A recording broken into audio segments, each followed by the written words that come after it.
특별 새벽 예배를 드리고 특별 금요 기도회를 가지며 얻은 가장 큰 응답 중에 하나죠.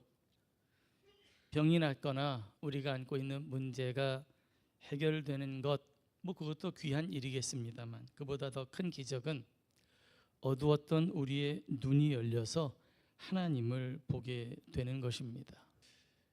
닫혀있던 우리의 마음의 눈이 열리고 또 영안이라고 그러죠. 우리 영안이 열려서 우리를 돌보시는 하나님을 보게 해주시기를 원합니다. 지난 한 주간 우리가 묵상했던 말씀들, 기다림이라고 하는 주제로 우리가 함께 묵상했던 말씀들입니다. 이 말씀을 서로 연결하며 예수 그리스도의 다시 오심을 기다리는 이 대림절 기간, 우리가 어떤 노래로 하나님을 노래할 수 있는지 함께 상고하고 싶습니다. 기다림하면 굉장히 낭만적으로 느껴질 때가 많습니다. 그러나 여러분, 주님의 다시 오심을 기다리는 우리 성도들에게 있어서 이 기다림은 낭만적이라고 하기에는 사실 우리가 버티고 견뎌야 하는 일들이 너무 많아요.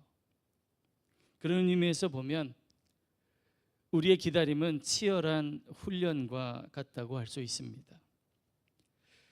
기도를 드렸는데도 응답이 다 이루어지지 않고, 응답이 아주 이루어지지 않는 건 아니에요.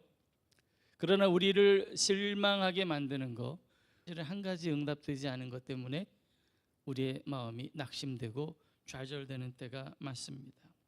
하나님은 내 기도를 응답하시지 않는 것 같고, 내 신앙은 자라지 않고 열매가 맺히지 않는 것 같을 때, 그래서 우리는 가끔 지치기도 하고 또 나를 탓하며 주변을 탓하기도 합니다.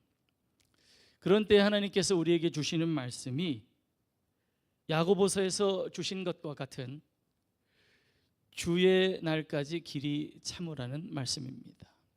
주의 강림하실 때까지 길이 참으라 라고 하시면서 우리의 기다림을 설명할 때 농부를 예로 드세요. 그저 밭일하는 농부라기보다는 성경적 농부의 삶을 이야기합니다. 농부가 어때서 그런가? 농부는 오늘 씨를 뿌리면서 내일 열매를 거두려고 하지 않기 때문입니다. 농부는 시간의 중요함을 잘 아는 사람이에요. 더욱이 자신이 하늘에 내리는 비를 조종할 수도 없고 들판에 부는 바람도 마음대로 할 수 없다는 사실을 너무 잘 아는 것이 농부입니다. 그렇기 때문에 농부는 시간의 주인이신 하나님을 몸으로 믿는 사람이라고 할 수 있어요. 그래서 농부의 기다림은 혹 비가 내리지 않아도, 혹 햇볕이 내가 원하는 만큼 쪼이지 않아도 체념하고 집안에 머무는 사람이 아니라 언젠가는 하나님께서 비를 내리시고 햇빛을 비춰 주실 것이라는 믿음을 가지고 들판으로 나아가 씨를 뿌리고 잡초를 뽑고 곡식을 가꾸는 기다림의 종이라고 할 수 있습니다. 사랑하는 성도 여러분, 주의 다시 오심을 기다리는 이 시간 마음을 굳건하게 하시기를 바랍니다. 제가 지난 몇 주 동안 계속 우리가 어떤 믿음으로 기다려야 하는지 말씀을 드리고 있어요. 사실은 좋은 일이 있을 때보다 그렇지 않을 때 우리의 믿음을 더 굳건하게 붙들어야 합니다. 불확실하고 흔들리는 현실에 우리의 마음을 빼앗기지 않고 약속을 지키시는 하나님께 우리의 시선을 고정하고 기도의 자리에 나아가 눈물로 씨를 뿌리는 농부의 인내가 우리 온 성도들에게 있으시기를 주님의 이름으로 축원합니다. 목사님, 그런데 아무리 기도하고 말씀대로 살아도 내 삶이 좋아지는 것 같지 않습니다. 오히려 나는 더 마음이 답답해지고 갑갑하고 나는 감옥에 갇힌 것 같습니다 라는 마음으로 사시는 분들도 있어요. 그런 분들은 세례 요한을 바라보시기를 바랍니다. 세례 요한은 어떤 사람이었어요? 예수님께서 세례 요한을 평가하실 때 여자의 배로 난 사람 중에 이보다 큰 사람이 없다 그랬어요. 그러니까 예수님이 굉장히 칭찬할 만한 사람이었고, 사실 믿음의 삶으로 보더라도 광야에 살면서 약대터롯 하나 걸치고 살면서 메뚜기와 석청을 먹으며 당당하게 회개하라, 천국이 가까웠다라고 외치면서 예수님의 길, 메시아의 길을 예비했던 그야말로 위대한 선지자가 세례 요한이었습니다.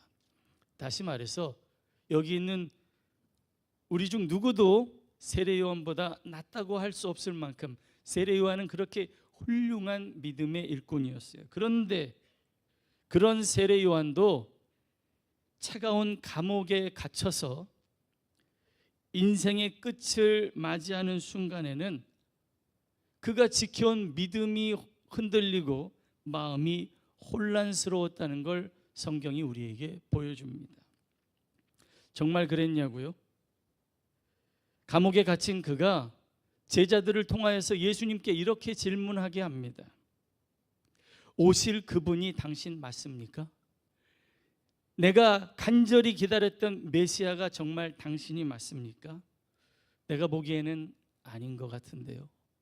혹 우리가 다른 메시아를 기다려야 합니까? 라고 질문을 합니다. 사실 그도 당연했을 것이 세례 요한이 전파했던 메시아는 예수님의 모습과 너무 달랐어요. 세례 요한은 예수님께서 불과 도끼를 들고 세상을 심판할 그야말로 심판의 종결자일 것이라고 생각했습니다. 그런데 예수님은 이 땅에 오셔서 도리어 죄인들과 함께 식사하시며 연약한 사람들을 치료하시고 줄인 자들을 먹이시며 위로하시는 그야말로 나약한 모습으로 나타나셨다는 것에 세례 요한의 마음이 흔들렸다는 거예요. 그때 그런 세례 요한을 향하여서 예수님께서 하신 말씀이 이렇습니다.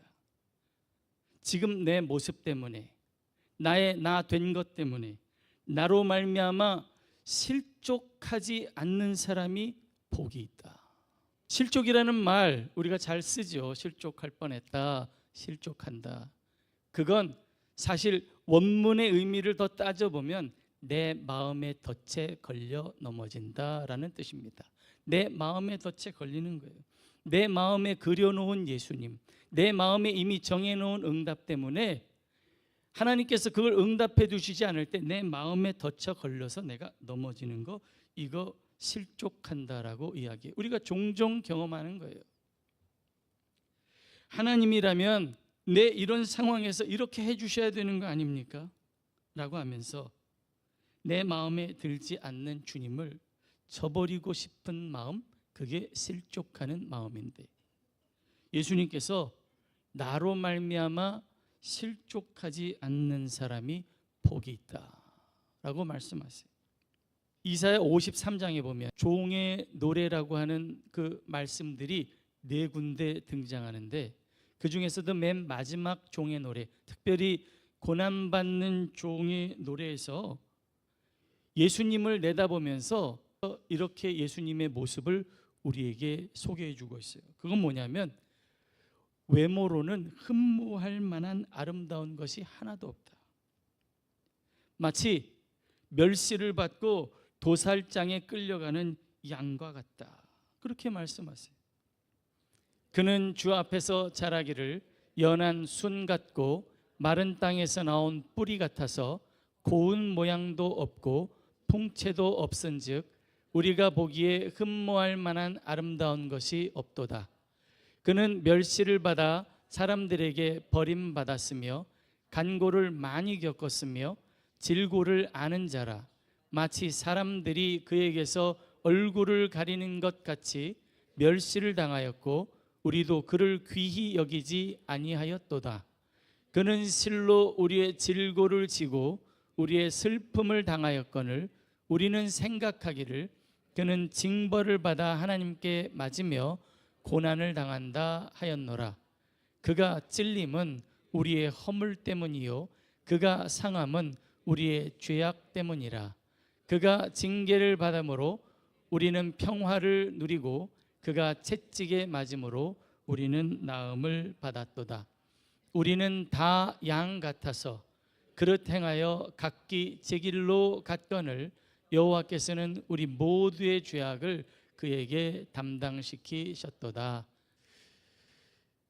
우리 때문에, 우리를 도우시기 위해서, 비천한 우리를 도우시고 살리시기 위해서 낮고 천한 말구유에도 오셨고, 우리의 몸을 입고 일평생 사시면서 그 모든 순환을 당하시고 십자가에 못 박히신 주님의 모습을 그린 말씀이에요.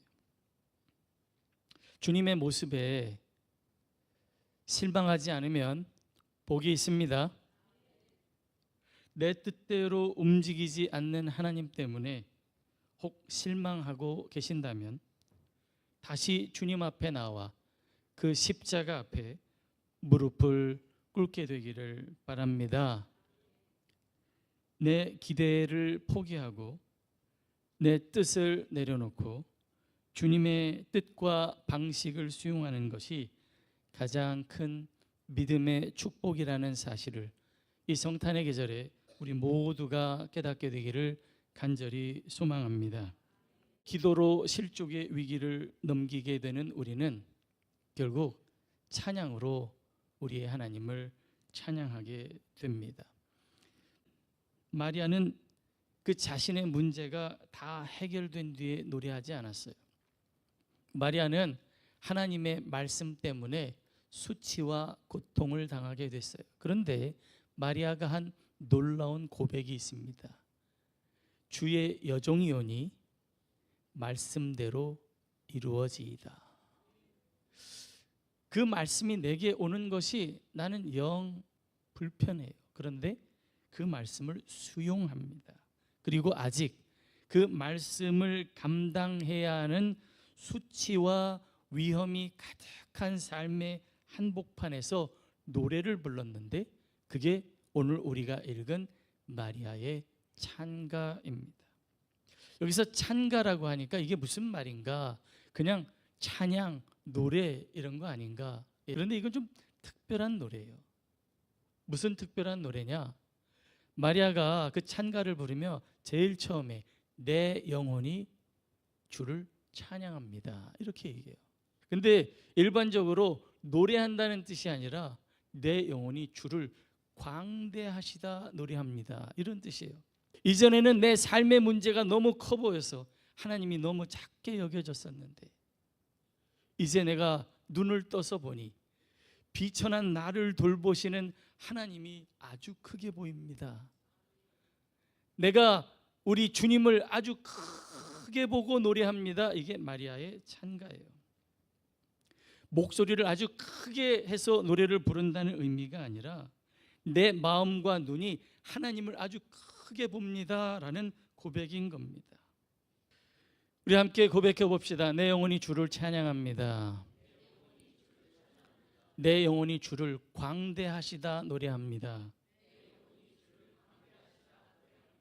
내 상황과 고통을 크게 보면 한숨과 원망뿐이겠지만 하나님의 권세와 능력과 통치를 크게 보면 역사의 주관자이고 창조주이시고 능력자, 전능자이신 하나님께서 결국 우리에게 최후 승리를 얻게 하시리라는 이 하나님의 반전을 믿고 노래하게 된다는 고백인 겁니다. 사랑하는 대관교회 성도 여러분, 성탄절입니다. 비천한 사람들을 돌보시고 낮아진 사람들을 높이시는 하나님을 믿고 노래 부르는 성탄절이 되기를 주님의 이름으로 축원합니다. 이번 성탄절 우리의 삶과 형편보다 우리 주님이 더 크게 보이기를 바랍니다.